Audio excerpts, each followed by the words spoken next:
राधे राधे. माझ्या मुलींनो, माझ्या माता बहिणींनो, माझे इडो बघा जा की. इडो मोठे नसतात, एवढे बारीकच असतात. बघा जा, पुढं ढकलून नका देत जाऊ. बघितलं तरच कळण, नाहीतर आला इडो ढकल, आला इडो ढकल असं करतो ना.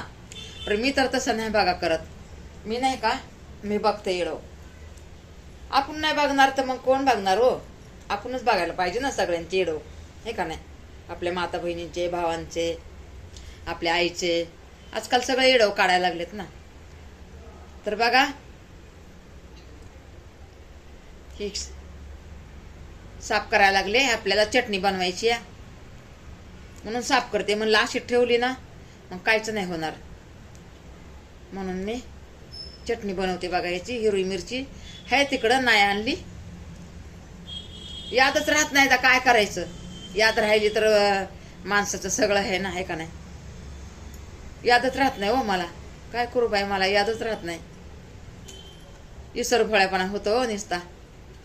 आणि आवळ्याची पण चटणी आवळी चांगली होती. या आवळ्याची हे बघा, अर्ध लिंबू टाकायचं आणि 2 आवळे आणि थोडी पुदिनी टाकायची आणि थोडी कोथिंबीर टाकायची. छान होती चटणी. मी काल केली होती. मी एकलीनच खाल्ली. एक आवळा होता, थोडी पुदिनी होती. मी एकलीनच खाल्ली ती चटणी. म्हणलं आता ह्यांना ठेवू तर कशाचे ते खातेत आणि काय करतेत. म्हणलं जाऊ दे, आपलाच आत्मा शांत करून घ्यावा. छान लागली ना. तर आता ही चटणी सगळ्यांसाठी बनवणार आहे. थोडी शेंगदाणे टाकणार आहे, कोथिंबीर टाकणार आहे आणि थोडंसं मीठ आणि हिरवी मिरची. चटणीला काय लागतं? चटणीला सामानच लागत नाही ना.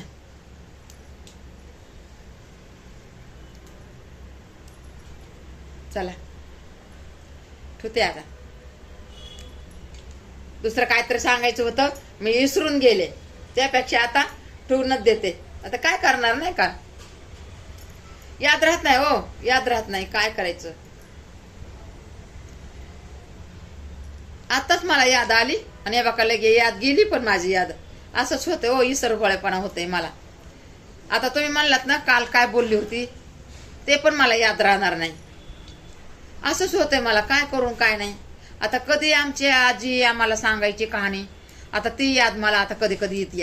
आणि नंतर म्हणलं ना मी काय बोलले मध्ये, ते पण मला याद येत नाही. मग आता काय करायचं? एक तर शिक्षण नाही, काय नाही आपलं. शिक्षण असलं ना, शिक्षणचा कसा तिसरा डोळा असते.